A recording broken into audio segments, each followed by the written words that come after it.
Let me just log in.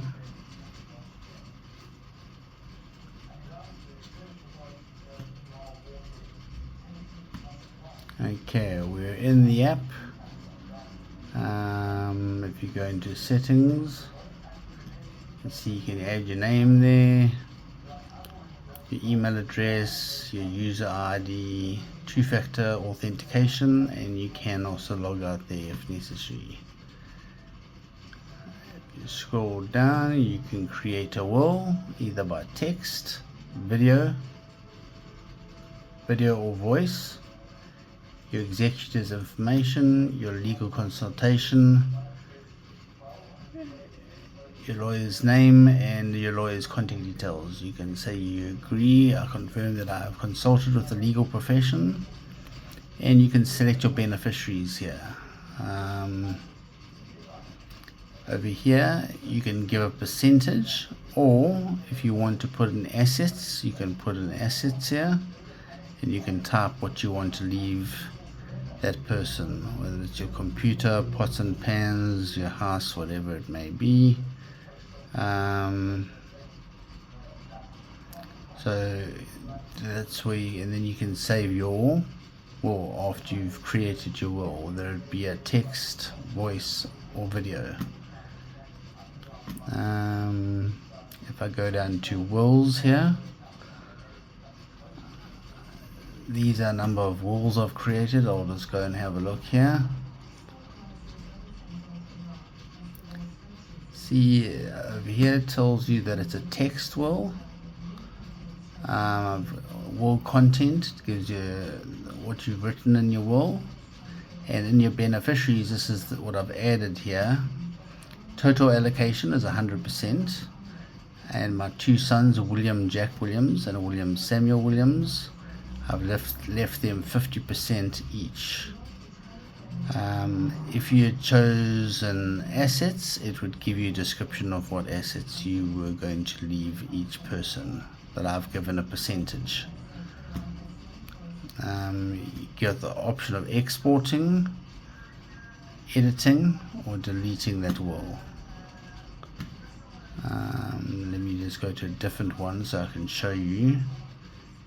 This is a video will, and also it gives you the allocation. Let me look for one that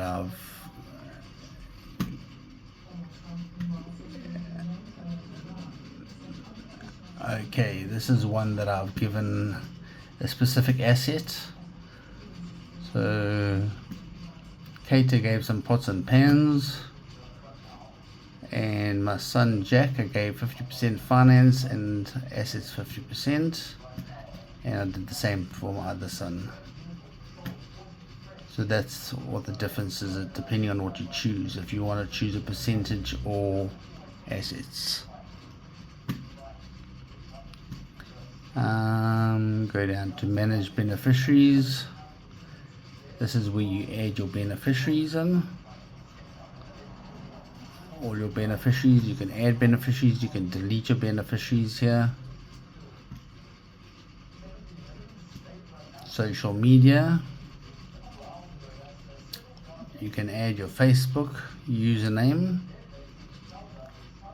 and password and save your credentials, so if you pass away later on, people can then close your accounts down for the relevant social medias. As you can see, there's a number of them that you can go and close down.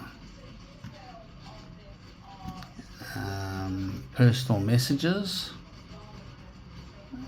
you can, I've got Kate here, you can write a message here, whatever you may want to say, and you can save that message. And later on, if we want to add the option of emailing that off on your passing, it can be emailed off, but that's an extra expense for emailing. It would cost a little bit of money to add that function, because it would have to go through a server, an email server.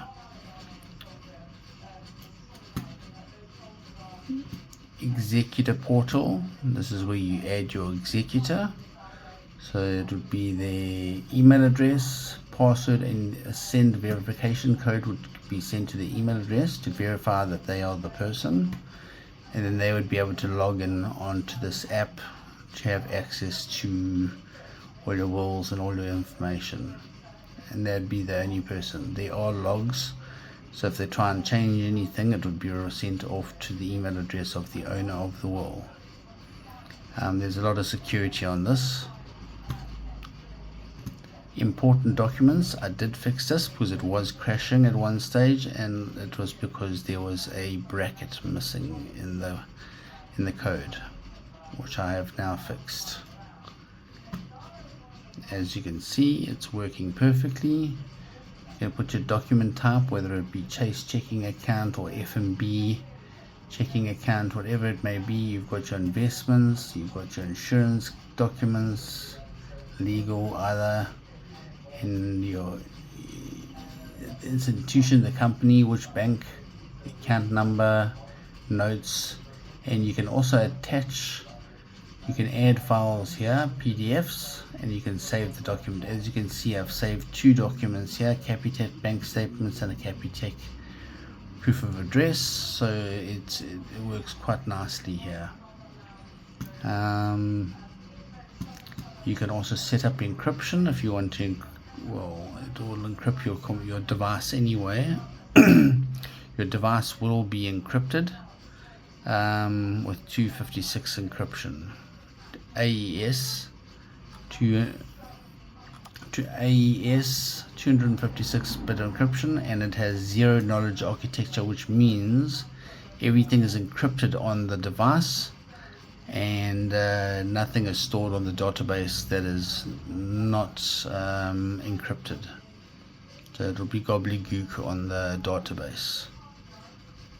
So it's highly secure. It has enterprise level security, and that is the app.